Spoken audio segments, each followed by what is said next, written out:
I don't want to do this. Honestly, I don't. There is no reason to. I explained it all perfectly, but you poor bastards. You understand nothing. You call me out on stuff I properly explained, and the rest ignore it all completely. I shouldn't even be dealing with you, but since the new trailers are out, I might as well. This is actually a rewrite since the structure wasn't going to cut it. I needed to cut the fat and get right to it in the simplest way to get you morons to understand. And here it is. Enjoy. But first, a word from our sponsors. This video is brought to you by Princecraft. Who is the only true Canadian boat manufacturer? Princecraft makes the best aluminium boats for fishing and pleasure cruising out there with the best quality aluminium on the market. Made in Princecraft, Quebec, while other companies claim to be Canadian by slapping on a sticker after importing parts, Princecraft has been making true Canadian boats for 60 years now. Get your Princecraft boat today. And remember, the more you know, the better we look. Number 1. Godzilla dies. This is one of the biggest complaints I've seen for the film. Godzilla, the great monster and hero, dies. How can this be? Godzilla can't die.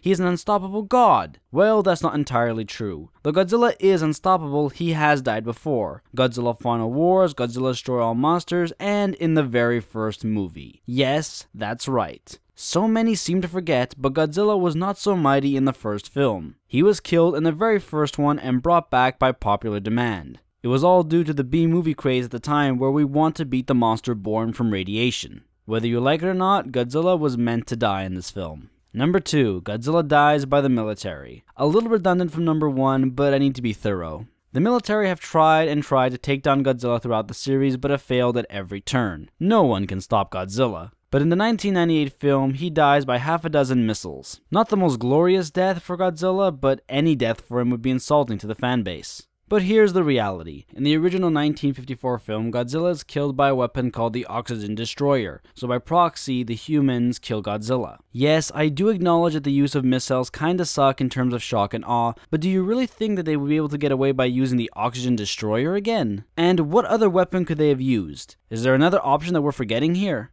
Number 3, Godzilla doesn't fight any monsters. If there is one thing Godzilla is known for other than destroying Tokyo and pagodas, is fighting other kaiju. But in the 1998 film, he fights no one. Now to tie up any loose ends about Godzilla's death, him dying in a battle against another kaiju would not be acceptable either because Godzilla never loses. In all seriousness, it is disappointing that Godzilla doesn't fight another kaiju in this movie, but then again, I need to go back to the 1954 original. He doesn't fight any kaiju then either. And think about it for a second. Would it have really been a good idea to throw in another monster to deal with in the big reintroduction of Godzilla to American audiences? Methinks not. And now, a quick word from our second sponsor. We're going to get the best cup of hot coffee and fresh donuts. Tim Hortons has been Canada's morning call for 50 years with a warmth and courtesy that makes you feel like family. Always fresh, always Tim Hortons. Number 4, the humans suck. I agree that the human portion of the film isn't the best, but is by no means terrible. We have Jean Reno, goddammit. I can understand the annoyance with it though. If there is one thing that bugs me about kaiju films, is that there are too many of them with scientific explaining scenes that go on forever. Sometimes more than half the film is science exposition. That can get really annoying when you're on the 10th Godzilla flick and all you want to do is yell, "We know already!" That's more of a Gamera thing, but it does happen in Godzilla.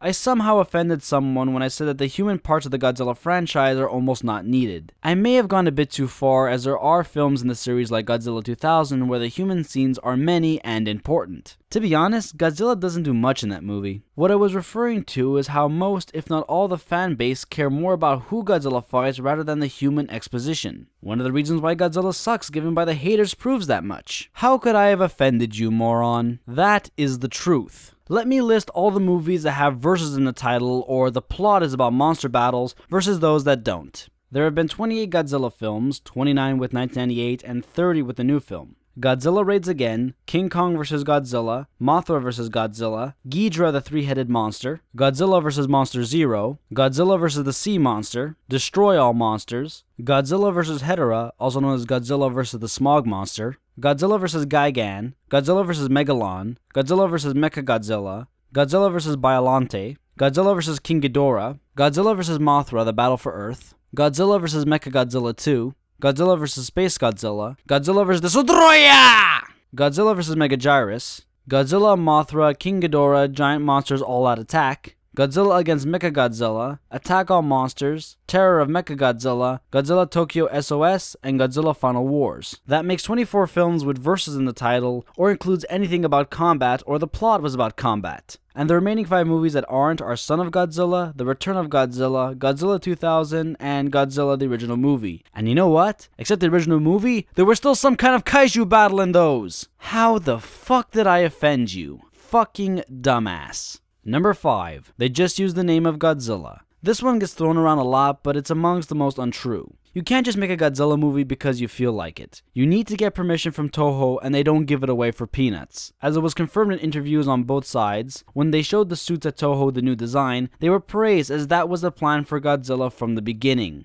The only reason why Godzilla looks the way he does is simply due to the extreme limitations given to them by the US military. And speaking of the look of Godzilla, what's wrong with it? It looks too much like a dinosaur? Then what the fuck was Godzillasaurus? All that happened in this retelling of Godzilla was that Zilla was created almost in the same way Godzilla was, but mutated differently. While Godzilla mutated to become slow but extremely powerful and have atomic breath, Zilla mutated to be fast and agile. And that's one thing people don't realize. Zilla is not Godzilla as Toho classes him as his own monster, but classes him of the same origin as Godzilla. So when you shout, "That's not Godzilla," you're right. Zilla isn't Gojira, but a damn good spiritual little brother. Number 6. They should have made Godzilla 1994. Some of you may be wondering, the hell is Godzilla 1994? Isn't that Godzilla vs. Space Godzilla? Well, I thought that too until I realized that Godzilla 94 was an American Godzilla that was never made. You can find the script on the net, and I must say, it's a damn good one. Very Godzilla and very Japanese. And that's the big problem with Godzilla and Godzilla fans. Godzilla 94 was never made not because it was a bad movie and no one wanted to back it, but rather it was a Japanese movie with Japanese storytelling that demanded an American movie budget of over $120 million. The Japanese sponsors were not willing to spend that much and demanded the budget to be lowered.